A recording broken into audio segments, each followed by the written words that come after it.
नमस्कार, स्वागत है नई वीडियो में। जुबिलेंट फूडवर्क्स का चार्ट कुछ बताना चाह रहा है, एक ब्रेकआउट की तरफ जा रहा है। जुबिलेंट भारतीय ग्रुप कंपनी का एक पार्ट है। क्या करता है हमको पता है, डोमिनोज पिज्जा, डंकिन डोनट्स का इनके पास फ्रेंचाइज है।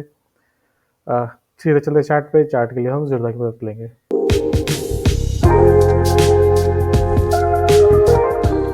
चार्ट पे अगर आपको क्लियरली एक कप एंड हैंडल का फॉर्मेशन दिख रहा है, अगर आपको नहीं दिख रहा है तो क्लियरली ये एक कप और ये उसका हैंडल है। लेकिन सीधा इससे जाने से पहले कि हम पहले टेम्पलेट्स लगा के देख लेते हैं कि हम मूविंग एवरेज हमको क्या बता रही हैं। तीनों मूविंग एवरेज के ऊपर है। आरएसआई क्या बता रहा है, आरएसआई को हम बड़ा करते हैं, देखते हैं क्लियरली वापस 60 को ब्रेकआउट करके वापस 60 के आसपास टच करके ऊपर आया है, तो क्लियरली हायर हाई बनने की चाह रहा है। एमएसीडी देखोगे तो आप वो भी नीचे से उसने काफ़ी मूव दिया था, फिर थोड़ा सा कूल ऑफ हुआ, अब नए जर्नी के लिए तैयार है।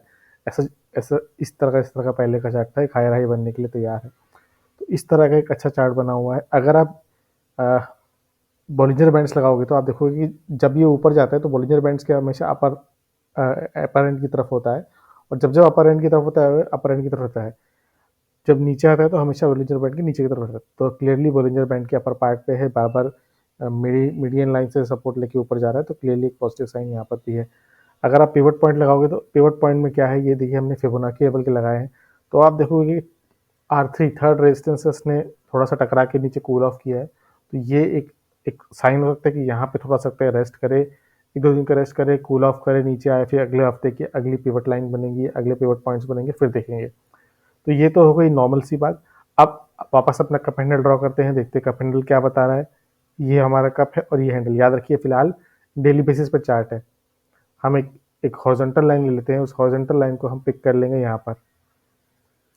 ऐसे पिक करेंगे कि वो टच करे सभी के एंड पॉइंट्स को, ब्रेक ना करे। तो टारगेट हमको पता है, जो इसके नेक लाइन से जो इसकी हाइट होती है, जो इसकी डेप्थ होती है, वही उसका टारगेट होता है। तो अगर हम क्लियरली इसको पेस्ट करें यहाँ पर, जो इसी लाइन है इसको हम क्लोन कर लेते हैं। यहाँ पर क्लोन करने के बाद अगर हम इसको पेस्ट करें तो अगर ब्रेकआउट आएगा तो टेक्निकल बेसिस पे क्या टारगेट होगा, सिर्फ यही देख रहे हैं। याद रखिए कोई वैसे रिकमेंडेशन नहीं है, मेरा सेल्फ इंटरेस्ट इसमें जरूर हो सकता है, भर भर के हो सकता है।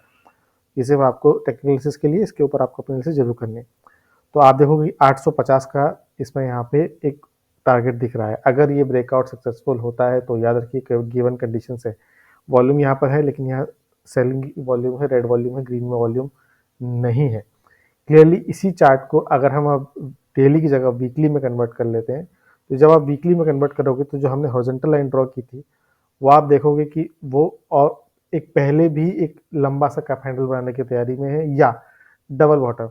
अलग अलग लोगों का अलग अलग टेक्निकल जो करते हैं उनका अलग मत होता है। किसी को लगता है कि ये डबल बॉटम बना है क्योंकि एक बॉटम ये है, दूसरा बॉटम ये है। किसी को लगता है कि ये राउंडिंग बॉटम बना है पूरा इस तरीके से, यहाँ से ये कप और ये हैंडल। तो अगर आप इस कप हैंडल को मानो या डबल बॉटम को ही मानो, तो भी उसका टारगेट क्या होगा, एज यूजुअल जो उसकी हाइट होगी वही उसका टारगेट होगा। तो अगर हम इसको प्लेस कर दें इसके हाइट पर, और इसी लाइन को हम अगर क्लोन कर लें, तो क्लोन करने के बाद इसका टारगेट जो होगा वो एक नया हाई बनाएगा जो अब तक इसने नहीं बनाया। तो ये 1000 का टारगेट देगा, 1000 इसने अभी नहीं छुआ आज तक। तो ये इसका ऑल टाइम हाइट होगा, लेकिन वीकली बेसिस पे चार्ट्स कैंडल्स बहुत स्लो मूव करती हैं। अगर आप में पेशेंस हो तो ही आप इसकी तरफ देखना। फंडामेंटली इसमें अभी भी थोड़े से इसमें इश्यूज हैं, अभी उतनी अच्छी फंडामेंटली कंपनी हुई नहीं है। तो आपको इस तरफ देखना है। एक्चुअली इसमें अगर हम थोड़ा सा चार्ट को वापस लेकर आए तो इसमें multiple cup handles, multiple patterns बन रहे हैं। अगर मैं इस तरह से एक एक कप और एक हैंडल बनाऊँ, या इस तरह से एक ट्रेंड लाइन ड्रॉ करने की कोशिश करूँ, अगर यहाँ पे मैं इस तरह से ट्रेंड लाइन, तो इस तरह से भी ट्रेंड लाइन बन रही है, और सॉरी प्लेस नहीं कर पाया। अगर मैं इस तरह से एक ट्रेंड लाइन ड्रॉ करने की कोशिश करूँ तो ये भी आप देखोगे तो ये एक कप और एक हैंडल बन रहा है। तो काफ़ी तरह के पैटर्न्स बन रहे हैं। आपको देखना है कि आपके लिए बेस्ट सूटेड कौन सा है, आपकी स्ट्रेटजी पे बेस्ट कौन सा फिट कर रहा है, डेली वीकली कैसे। सिमिलरली अगर मैं मंथली बेस पे भी लगा दूँ ना, तो मंथली बेस पे भी आपको जो डबल बॉटम वाली जो सिनेरियो है वो क्लियरली दिख रहा है। तो जो टारगेट हमारा जो था 800 लेवल का, वो और दूसरा लेवल था 1000 का, वो हमने लगता है हटा दी लाइन। लेकिन अगर आप मंथली बेस पे देखो तो क्लियरली ये एक डबल बॉटम दिख रहा है आपको बनता हुआ। तो कभी भी वो एक साथ नीचे नहीं जाता है, ऐसे जर्क करके जाता है, वैसे ही ऊपर वो सीधा नहीं जाएगा, जर्क करके जाएगा।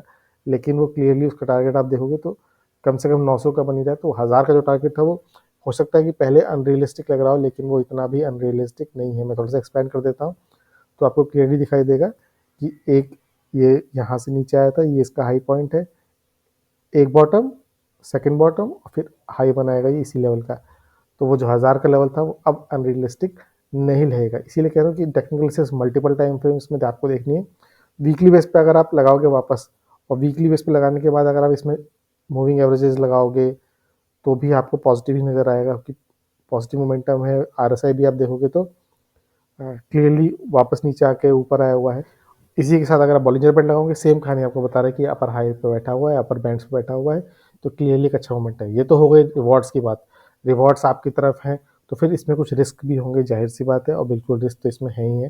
क्लियरली रिस्क क्या है, फंडामेंटली उतने अच्छे अभी इसके रिजल्ट नहीं आ रहे हैं। ग्रोथ जो है इसकी स्टैग्नेंट हो गई है। अगर आप क्वार्टरली रिजल्ट्स में चलोगे तो देखोगे कि लास्ट क्वार्टर और जून का क्वार्टर और सितंबर क्वार्टर में Q2 Q3 में कुछ Q1 Q2 में कुछ ज़्यादा फर्क नहीं था, ऑलमोस्ट बराबर था, प्रॉफिट भी बिल्कुल बराबर था। इतनी ग्रोथ जो है जिसकी वजह से इसका हाई, इसका पीई आप देखोगे तो 192 का है। अगर आपको लग रहा है कि 192 पे इस तरह का ग्रोथ जस्टिफाई हो रहा है तो वह अच्छी बात है, बट फिर ज़्यादातर लोग को नहीं होता है।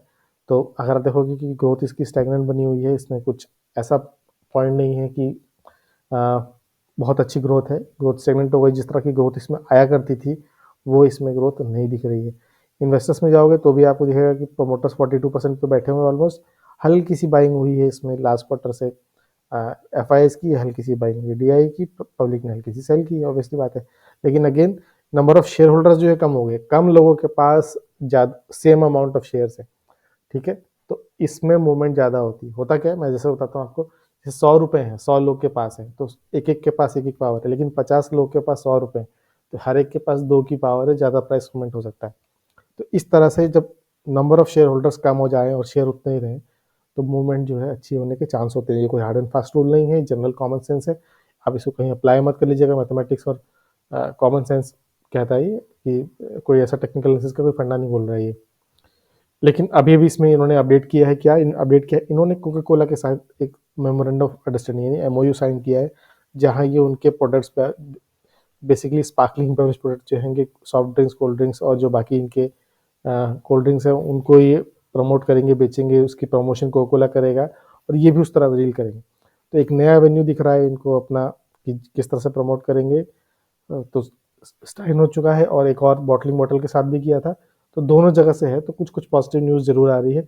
इस पॉजिटिव न्यूज़ के चलते ही जुबिलिएंट फूडवर्क्स ऊपर है। वीडियो कैसा लगा, एनालिसिस अच्छी लगी हो तो लाइक शेयर सब्सक्राइब। वीडियो को देखने के लिए बहुत बहुत धन्यवाद।